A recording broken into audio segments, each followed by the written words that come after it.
This channel does not promote any violent, harmful, or illegal activities. All content provided by this channel is meant for an educational purpose only.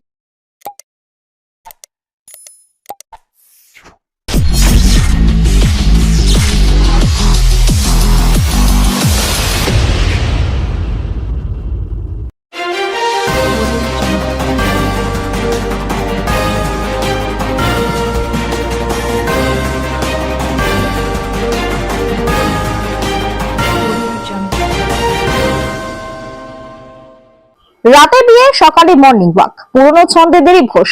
এই দিন New Town eco পার্কে morning ওয়াকারদের সাথে cake কেটে জন্মদিনও পালন করেন দিলীপ ঘোষ। দিলীপ ঘোষ বলেন, রিঙ্কু মজুমদারের সঙ্গে আগেই আলাপ হয়েছিল। উনি পুরনো পার্টি কর্মী। রাজনীতিতে উনি 2012 সালে এসেছেন, আমি এসেছি 2015 সালে। বিয়ে করার ব্যাপারটা হঠাৎ করেই এসেছে, আর সেটা পরিস্থিতির কারণে সেটা হয়ে গেছে যথাসময়। অনেকে ভাবছে ইকো পার্কে হাঁটলেই বিয়ে হয়ে যায়, সারা জীবন হাঁটলেও বিয়ে হবে না। বিয়ে যখন হবার তখনই হবে। আবারও কি আগের ফর্মে দেখা যাবে দিলীপ ঘোষকে? পরিস্থিতি পাল্টায়, যে পরিস্থিতির সঙ্গে পাল্টায় না মানুষ তাকেই মনে রাখে। পরিস্থিতি পাল্টাবে, কিন্তু দিলীপ ঘোষের মিশন কখনো পাল্টাবে না। এই মুহূর্তে সবচেয়ে চর্চার বিষয় দিলীপ ঘোষের বিয়ে, তারই মাঝে অনেকগুলো গুরুত্বপূর্ণ বিষয়। চাকরিহারা শিক্ষক, গড় ছাড়া মুর্শিদাবাদের মানুষ। দিলীপ ঘোষ প্রথম থেকেই আছে। রামনবমী উপলক্ষে 10 দিন বাইরে ছিলাম, দক্ষিণ থেকে উত্তরবঙ্গ। মুর্শিদাবাদের প্রতিবাদে র্যালি করেছি। শিক্ষকদের সঙ্গে যে আচরণ ব্যবহার করা হয়েছে তার প্রতিবাদে মিছিল করেছি। দুদিন ছুটি নিয়ে গতকাল পরশু বাড়িতে ছিলাম, মানুষের সঙ্গে দেখা করেছি, কথা বলেছি। আজ জন্মদিন দুপুর পর্যন্ত হয়ে যাবে।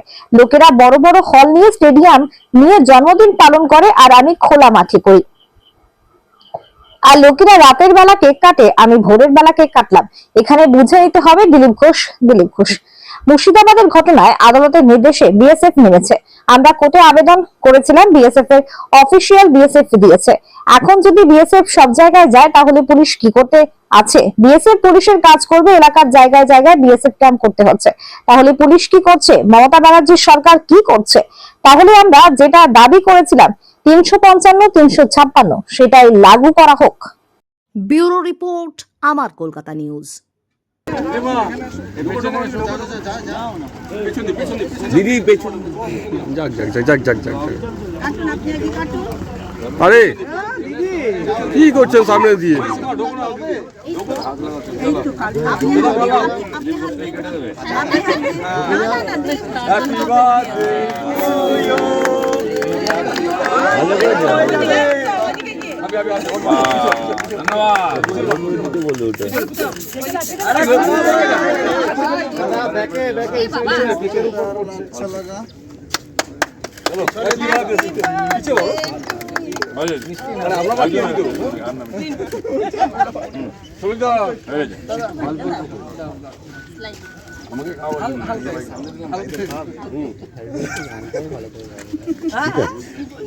চলো এবার কেটে হয়ে খাও। এবার কেক কাট। আমি কেটে নেব।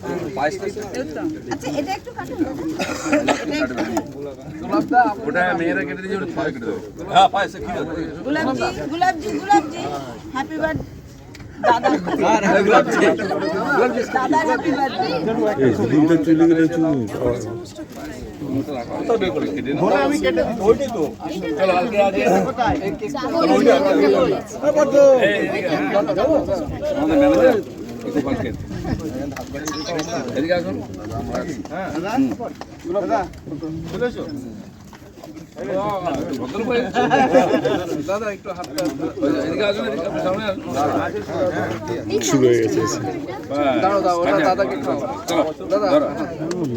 Happy birthday to you, happy birthday to you Dilip da, happy birthday to you. এখন বার্থডে হয়ে গেল, এখন জন্মদিন। চলো জন্মদিন তো এটাই তো মেন, এটাই তো মেন। বাহ দারুণ। কেটে দিই লাইভ আছে। তারপরে স্যার আপনাকে একটু খাওয়াই। এই স্যার এখানে আলাপ হয় করার লোক কে আসে? আমাদের পুরোনো পার্টি কর্মী, আমার চেয়ে পুরোনো। উনি 12 সালে রাজনীতিতে এসেছেন, আমি এসেছি 15 সালে। এসেছেন তা নয়, সবার সঙ্গে দেখা হয়, দেখা সাক্ষাৎ হতো। আমার বাড়িতেও এসেছেন, ও বিয়ে করার ব্যাপারটা হঠাৎই এসছে পরিস্থিতির কারণে, আর সেটা হয়েও গেছে যথাসময়। জন্য অনেকে ভাবছেন যে ইকো পার্কে হাঁটলে বিয়ে হয়, সারা জীবন হাঁটলেও বিয়ে হবে না, বিয়ে হওয়ার যখন তখন হবে। দাদা, এর মধ্যে আজকে আপনি চলে যাচ্ছেন, অবশ্যই নিজস্ব আপনার যে কাজ আছে, এরপরে দলের মধ্যে একটা চাপার মধ্যে হচ্ছে। আমরা আগের পর্বে আবার এখন পরিস্থিতি যাই হোক, পরিস্থিতি পাল্টায়, যে পরিস্থিতির সঙ্গে পাল্টায় না লোকে তাকেই মনে রাখে। তো পরিস্থিতি পাল্টাবে কিন্তু দিলীপ ঘোষের মিশন কখনো পাল্টাবে না। এই মুহূর্তে যে সময় আপনার বিয়ে নিয়ে হঠাৎ করে আপনি বলছেন, ইন্ডিয়াতে এই মুহূর্তে সব থেকে বড় চর্চার টপিক হয়তো আপনার বিয়ে, সেই সময় রাজ্যে অনেকগুলো subject আমরা দেখতে পাচ্ছি, কখনো মুর্শিদাবাদের অশান্তি, চাকরি হারা ছাত্রদের কান্না, এই মুহূর্তে দাঁড়িয়ে আবারও সেই বিষয়গুলো দিলীপ ঘোষ প্রথম থেকে আছে। আমি রামনবমী উপলক্ষে 10 দিন বাইরে ছিলাম, দক্ষিণ থেকে উত্তরবঙ্গ, তারপরে মুর্শিদাবাদের ঘটনা নিয়ে প্রতিবাদ র্যালি, টিচারদের সঙ্গে যে অমানবিক ব্যবহার হয়েছে তার বিরুদ্ধে র্যালি আমি করেই যাচ্ছিলাম কন্টিনিউ। খালি দুদিনের জন্য আমার ব্যক্তিগত কাজের জন্য আমি ছুটিতে ছিলাম, তাও এখানে নববর্ষের মিছিল করেছি। 13 তারিখ এখানে মিছিল করেছি আমরা মুর্শিদাবাদ নিয়ে। তো কালকে পরশু বাড়িতেই ছিলাম, লোকের সঙ্গে দেখা সাক্ষাৎ এটা ওটা ছিল। আর আজকে জন্মদিন আছে, দুপুর অবধি এই পালন হয়ে যাবে, যেটা ব্যক্তিগত। আপনারা জানেন লোকেরা বড় বড় হল নিয়ে, স্টেডিয়াম নিয়ে জন্মদিন পালন করে, খরচা করে। আমি খোলা মাঠে করি, আর লোকে রাত্রেবেলা কেক কাটে, আমি ভোর 6টায় কেক কাটলাম। এই জন্য বুঝে নিতে হবে দিলীপ ঘোষ দিলীপ ঘোষ।